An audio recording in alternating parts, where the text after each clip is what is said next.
Hello and welcome to the Tyre Kickers. It's a slightly different show today. Matt isn't here and I've left the Tyre Kickers World HQ to drive a massive 5 minutes from my house to the Classic Motor Hub here in Bybury in Gloucestershire.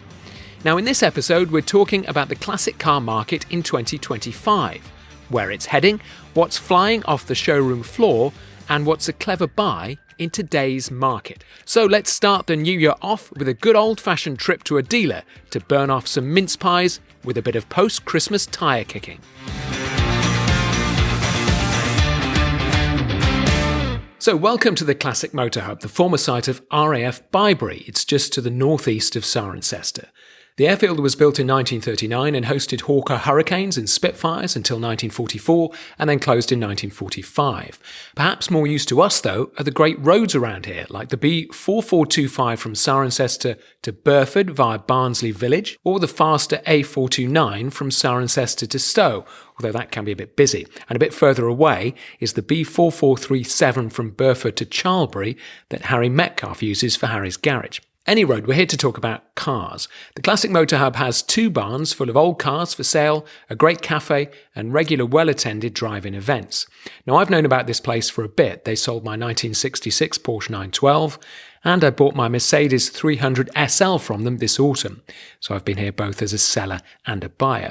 Now, we'll check out some of their stock in a bit, but first let's wish George McGregor from the Motor Hub a very happy 2025. Hello, George, how are you? I'm very well, thank you, Max. How are you? Very good, thank you. So just tell us a bit about the Motor Hub, first of all. So the Classic Motor Hub was founded about 8 or 9 years ago by a chap called Martin Chisholm. He started the Classic Motor Hub really to bring his 2 businesses together, which were car storage and car sales. And he was out looking for a premises to find where he stumbled across where we are now, which is RAF Bybury. It really is a great spot, isn't it? Apart from being freezing cold, because it's an RAF base, Yes, yeah, it's windy exactly. on a windy field. It's a fantastic spot with the 2 old barns, the old hangars, I'm guessing, full of classic cars. I mean, I think originally there were 5 of these, and only 2 are left. This one is the only one with its original roof, and the one next door on the farm is half the size now and has a new roof on it. So it's quite a special building when you think about it. So it's just the start of 2025. We're all just shaking off the turkey and mince pies. What kind of cars do you see being popular in 2025? I mean, is there a trend you can spot as a dealer? I think cars from the 70s, the 80s and the 90s are really going to go somewhere this year.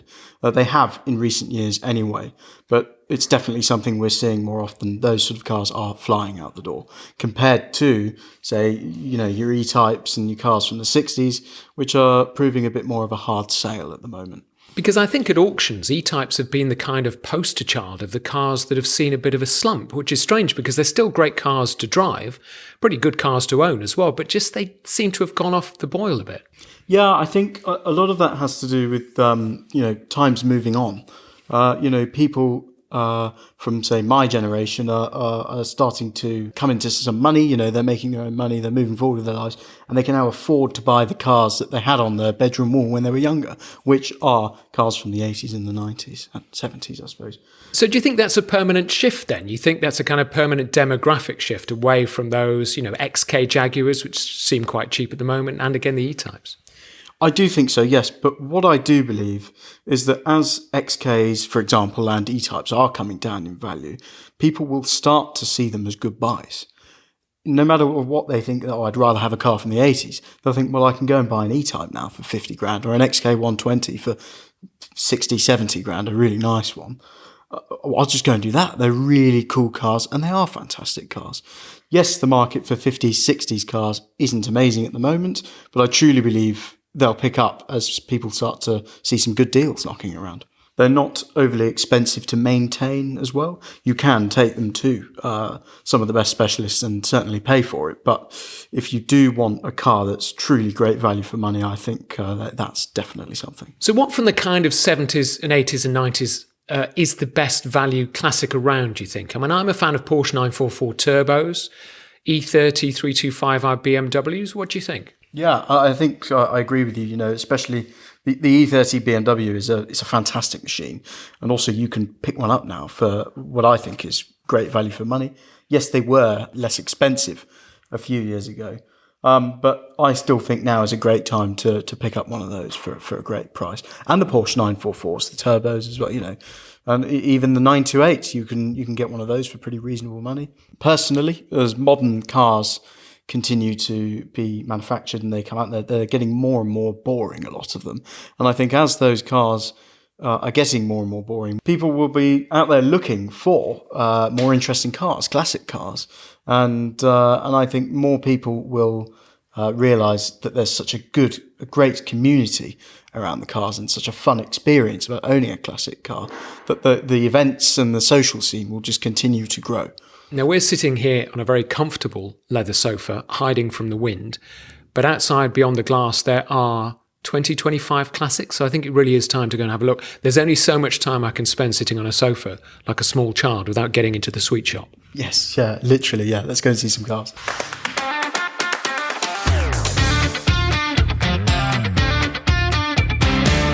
So we've come into the showroom, and this has been my favourite car here for a while, a 1970 Aston Martin DBS. Now, this is one of the six-cylinder DBSs before the V8 came along, because I think when they launched it, in 67, they put the six-cylinder in because the V8 wasn't ready. But this is an absolute corker. Just describe this car for me. It is an absolutely lovely car. This car it's very rare, in fact. It's one of 15 fuel injection cars made by the factory. I've had a look round this car for about 10 minutes and it is absolutely flawless. You could cut yourself on the panel creases. It's a beautiful restoration. It is an incredibly beautiful restoration. It was carried out by a company called Richards of England a few years ago now. And when they did the restoration, they did it with originality in mind. So it's presented here in its original shade of blue with its original blue interior as well. It's been retrimmed, but it's all the original colours and how it should be. And it was an auto as it came out of the factory, then being converted to a manual, so a much better car to drive. Oh yeah, absolutely. The autos are fantastic. They're great for sort of cruising on the motorway, but when you want to drive this car, I think you've just got to go for a manual, especially with the older things. I've never driven a six-cylinder DBS. What's it like? I've only ever driven a V8. It's great. It's got plenty of poke. It definitely isn't the best handling car in the world. I think that's a given. But you sort of can't beat them. I think they're so incredibly cool. And they are a bit wafty, but it just, for some reason, everything comes together and the driving experience just feels right. It's not perfect, but I think that's kind of what makes it perfect, in my opinion. Okay, next up, George, is this fantastic 1989 BMW Z1. I don't know much about these. I think it's an E30 BMW 325i underneath, isn't it? Yeah, I think there'll be some people that'll tell you otherwise, but essentially it is. It shares the same engine and a lot of other components as well. Probably my favourite thing about these cars is the gearboxes. They're absolutely fantastic. And the incredible doors that drop into the sills. It's a great looking car, isn't it? There are some crazy concept cars around with doors and features like that, but very few of these concepts actually made it into production. And a lot of people who I've spoken to over the years about this car have said it is a concept car that actually made it into proper production. The doors, they look great. They're not the most reliable things in the world, but how can you expect them to be? Okay, to the Ferraris. Two red Ferraris here next to each other. This first one, a 1981 Ferrari 308 GTBi. Now, this is the one that came in after the Weber carbs, but before the QV. So it's a more usable 308 than the slightly tricky carbs. Yes, absolutely. The carbs are, some people fight for the carburetor, but I personally think the fuel injection on these it's really good. They drive better for it. They're less restricted. Some people are probably going to disagree with what I've just said, but and they're not as difficult to service and maintain as people say they are. And this looks fantastic, obviously in bright Ferrari red. And these 308s, they're good cars to drive as well. Oh yeah, fantastic. I mean, I think before I drove one of these, I never quite was in love with them. I don't know why. I always thought they were a bit small, a bit cramped. But it's only until you get behind the wheel of one and you go through the gated manual gearbox and through the rev range, and it is just they're fantastic things, and they handle very well as well. I think the GTBs, which is what this is, are great. The GTSs, I always remember, are a bit wobbly compared to the ones with the roof. But I think as a 308 GTB is a car to have a good time in. They are very, very, very good fun. Yes, I mean, it's sort of the same to say a lot about a lot of GTS or Targa cars. Maybe not with the more modern cars, but they are always a bit more creaky. They never quite handle as well. I think the GTB is probably more of a driver's car than the GTSs are. And also, there's a 355 over there, which is a GTS, but I think they're a bit stronger by then. And also, they've got the most amazing engine. I've grown up, that was my poster car on my bedroom wall, the 355. So I absolutely adore them. They handle well, they're very well positioned, and they've got a really nice amount of power. Really, really manageable. You can boot it and never feel worried you're gonna lose it. But you can almost drive it to its limits, dare I say. It's a fantastic car to drive. Like the 308, you have the gated manual gearbox, which you just can't beat. Now, George, I can't walk past a Land Rover, and this is a particularly lovely 1951 Series 1. So this is just after the lights behind the grille. This has got the lights out of the grille, but still a very early one, an 80-inch, I think. Yes, that's correct. It is an 80-inch. And what's really interesting about this car is it's never left ownership in Gloucestershire. Ever. A Gloucester car. Yeah, literally. It was delivered new, I can't remember the chap's name, to Gloucestershire, and it's only had a handful of owners, and they've all been Gloucestershire based. So I've been trying to sell it to someone that lives in Gloucestershire to try and keep that history alive. But it is also an incredibly original car. But a lot of the body has been replaced because, understandably, you just can't save everything, but it does retain its original engine, weirdly its original carburetor and its original wheels, because they were all stamped and they all relate to the car, all the numbers, so you can actually tell what's original. Whether or not someone's restamped the things, it's really tricky, but why would they? You can just so easily go and replace these things. So it's a really, really lovely car. I think it's got new seats that aren't original, a new style of seats, but apart from that, it was restored to be as original as possible. And also, I think these Series 1s drive really nicely. I mean, when I say drive nicely, I don't mean they're comfortable. They're not quite as bouncy as the Series 2s and Series 3s, because I think the suspension at the back is a little bit softer.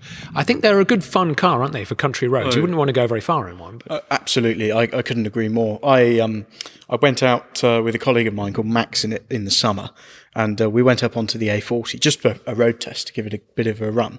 And that was not much fun. A mile of traffic behind us, and doing 40 on the A40 isn't great. But it was when we got it on the back lanes around where you live and around where the Classic Motor Hub is.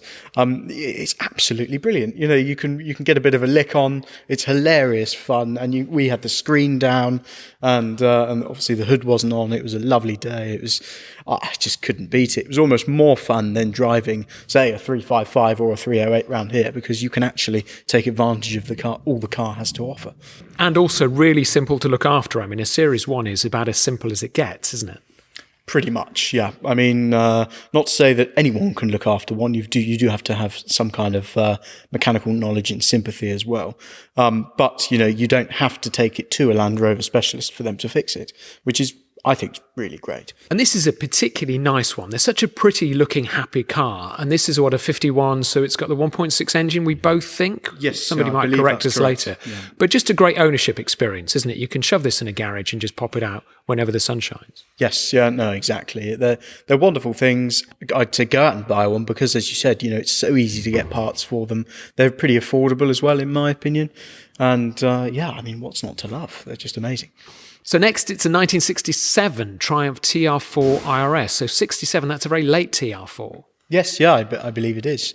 And this particular example was subject to a body-off restoration in the late 90s and has remained in tremendous condition ever since then. It's been very well looked after, but also used really, really spiritedly as well. Beautiful paint on this as well, isn't it? Because sometimes on the Triumphs, the paint can be a bit dodgy, but this is really nice. All the panel lines are straight. Good cars to have, TR4s. What do you think? I think they're absolutely wonderful. I am slightly biased as a Triumph owner. I don't have a TR4, but I have a Spitfire. And I just think Triumphs in general are wonderful value for money. You really, they're so affordable to buy, to maintain, and they just bring so much pleasure and so much joy. They're unoffensive cars. No one, I find, truly dislikes them.